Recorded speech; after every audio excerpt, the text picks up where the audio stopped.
अस्सलाम वालेकुम दोस्तों। मैं हूं खावर शहजाद और आप देख रहे हैं यूट्यूब चैनल।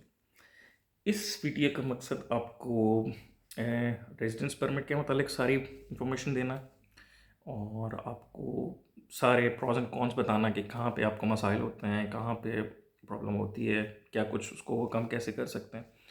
तो रेजिडेंस परमिट के लिए आपको पता आपके डॉक्यूमेंट्स लीगलाइज होने चाहिए। जब आपके डॉक्यूमेंट्स लीगलाइज होते हैं तो फिर आप रेजिडेंस परमिट फाइल कर सकते हैं। और रेजिडेंस परमिट फाइल एम्बेसी में डायरेक्टली होती है। उसमें मतलब आप थोड़ा सा फेमिलियराइज हो चुके होते हैं लीगलाइजेशन के टाइम पे। समटाइम्स आप ऑथराइज करके किसी के थ्रू करा लेते हैं लीगलाइजेशन, तो आपको पता नहीं होता, लेकिन बहुत सारे लोग जो हैं वो फेमिलियराइज हो चुके होते हैं एम्बेसी के प्रोसेस से। और एम्बेसी में एक दफ़ा जाके उनको थोड़ा सा आइडिया हो जाता है कि कैसे प्रोसेस चलता है।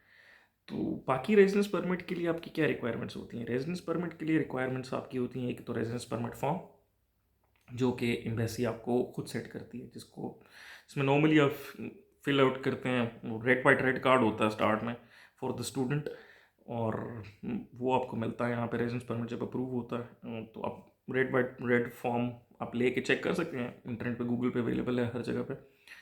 तो आप उसको चेक कर सकते हैं खुद भी कि उसके अंदर क्या, लेकिन यूनिवर्सिटी आपको ईमेल कर देती है जब आप अपॉइंटमेंट की डेट के लिए एम्बेसी फॉर्म फिल करके सेंड करते हैं।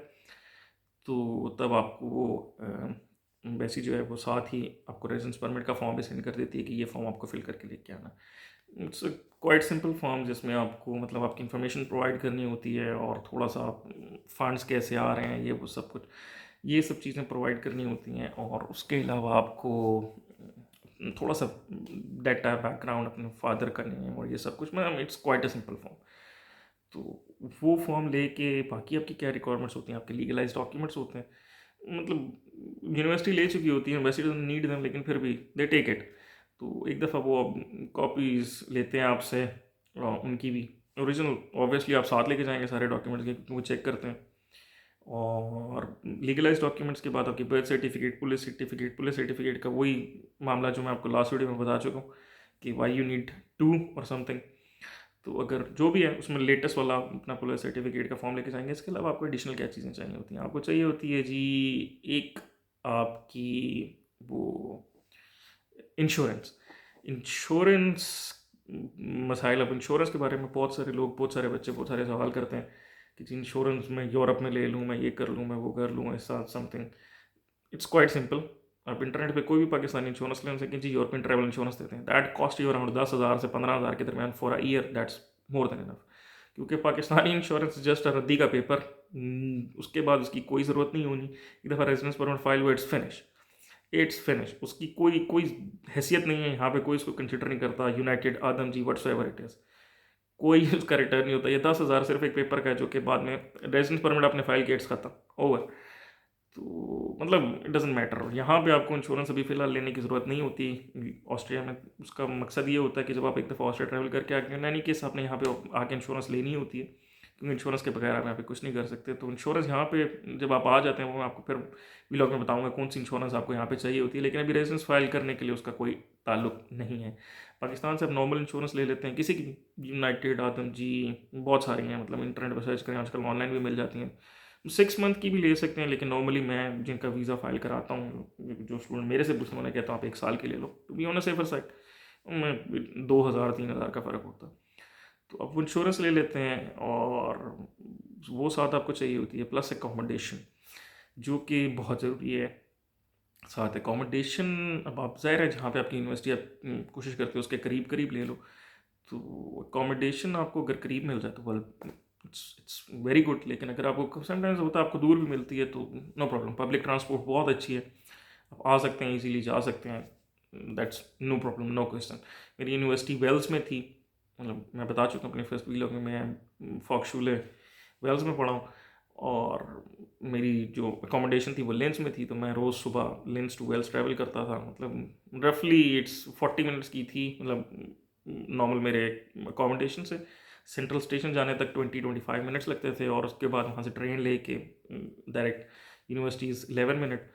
तो मतलब हाफ एन आवर 40 मिनट्स में मैं पहुँच जाता होता था। लेकिन आई वॉज वेरी कंफर्टेबल, क्योंकि लेंस एक बड़ा सिटी था कंपेरेटिव टू वेल्स, अच्छी जगह थी देखने के लिए, रहने के लिए आसानी थी। जॉब अपॉर्चुनिटीज़ भी ज़्यादा थी। जॉब अपॉर्चुनिटीज़ के लिए भी बहुत सारे सवाल होते हैं, उसको मैं एक अलग व्लॉग में टारगेट करूँगा इंशाल्लाह। तो वो इसलिए मतलब travelling is not that issue, अगर आपको कोई थोड़ी दूर भी मिल जाए कुछ समथिंग। अब उसमें अकोमोडेशन में बहुत सारे लोग बहुत सारे सवाल ये पूछते हैं कि जी single room, double room, whatsoever, दोनों के अपने प्रॉस एंड कॉन्स हैं। सिंगल रूम आपको वो देता है, प्राइवेसी देता है, आप अपनी मर्ज़ी से रह सकते हैं। मैं प्रेफर करता हूँ सिंगल रूम में, लेकिन ये है कि सिंगल रूम आर एक्सपेंसिव। तो कुछ डॉम्स हैं जो आपको single room with shared bathroom, shared kitchen provide कर देते हैं, वो कुछ तो कंपैरेटिवली थोड़े सस्ते होते हैं। कुछ डॉम्स ऐसे हैं जिनके सिंगल रूम के साथ ही वॉशरूम और मतलब साथ ही किचन भी है, बाथरूम है एंड ऑल, वो थोड़े एक्सपेंसिव है।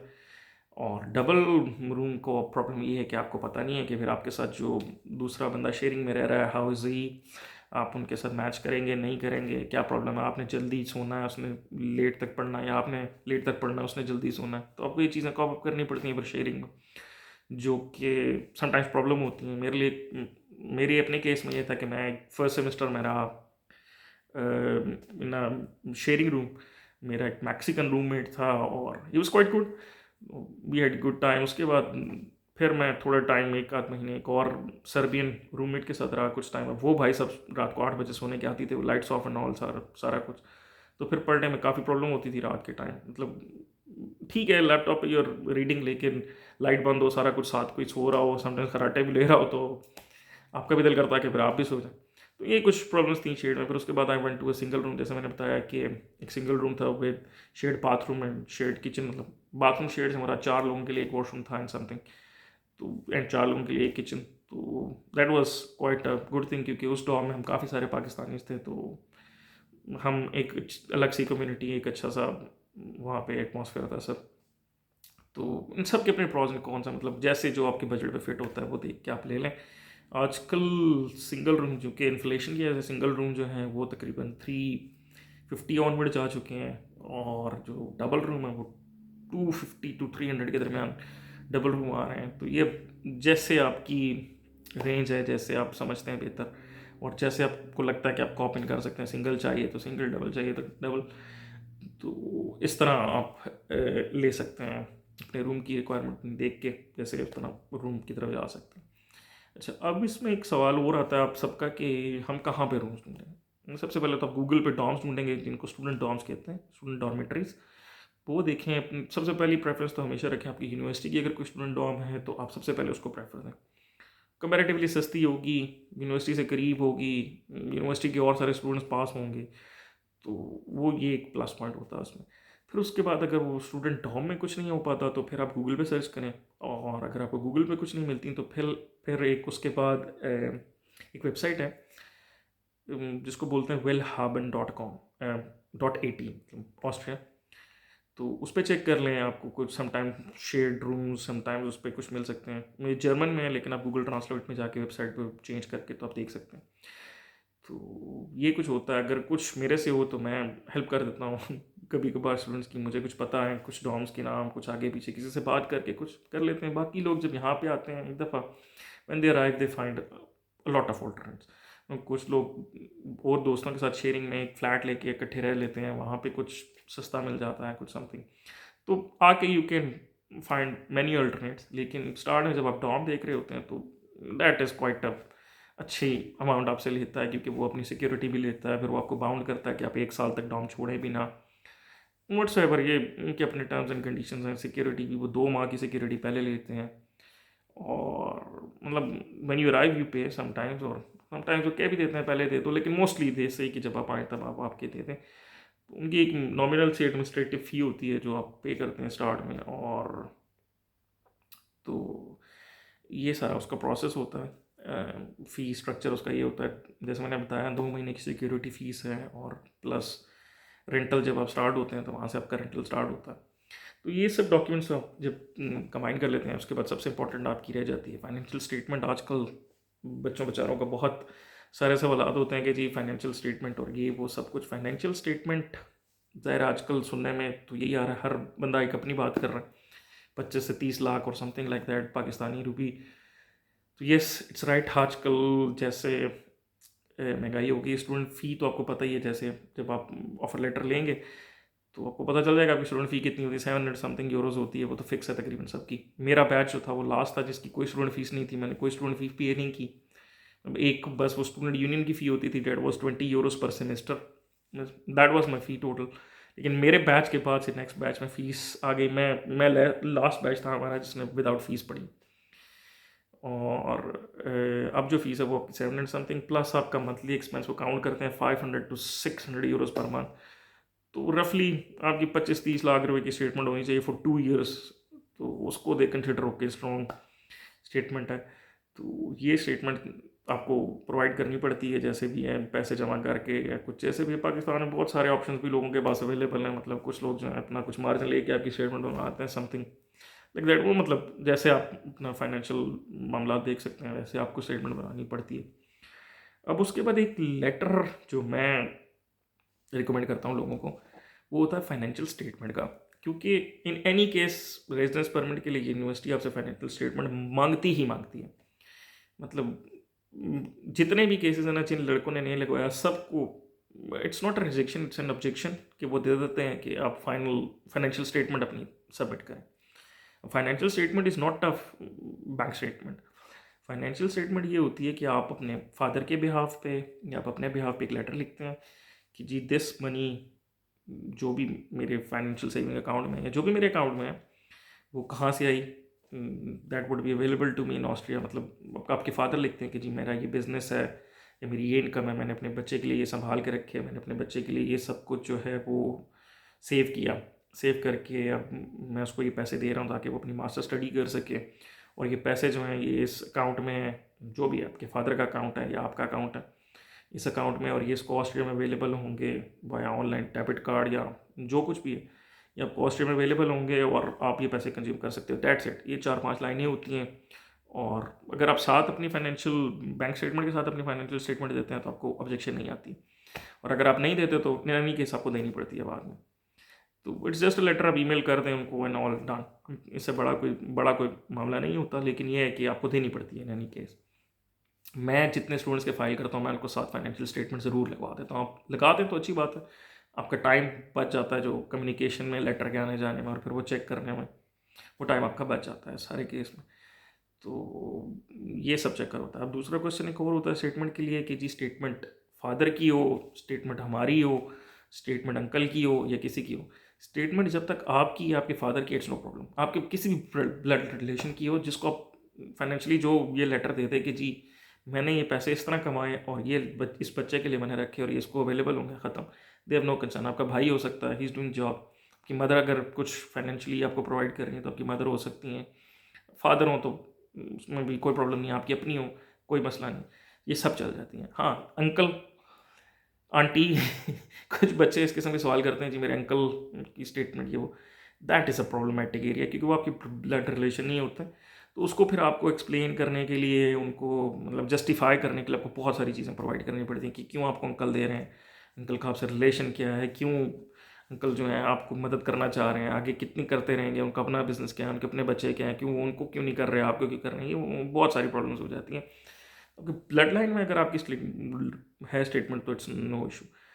तो ये सब कुछ जब आपके डॉक्यूमेंट्स कंबाइन हो जाते हैं, आप अपनी जो है अपॉइंटमेंट डेट पे आप चले जाते हैं और ये सब डॉक्यूमेंट्स आप उनको सबमिट कराते हैं और बस सबमिट करके आप वापस आ जाते हैं। उस दिन they don't take your passport, don't take your anything, बस आपकी डॉक्यूमेंट्स की कॉपीज़ लेके रख लेते हैं, आपका फॉर्म रख लेते हैं, आपकी फ़ोटो रख लेते हैं, वो सब कुछ लेके आपके जो भी डॉक्यूमेंट्स आप उनको प्रोवाइड करते हैं वो रख लेते हैं और उसके बाद पासपोर्ट वगैरह आपको रिटर्न कर देते हैं और आपको कहते हैं ठीक है जी आप जाएँ।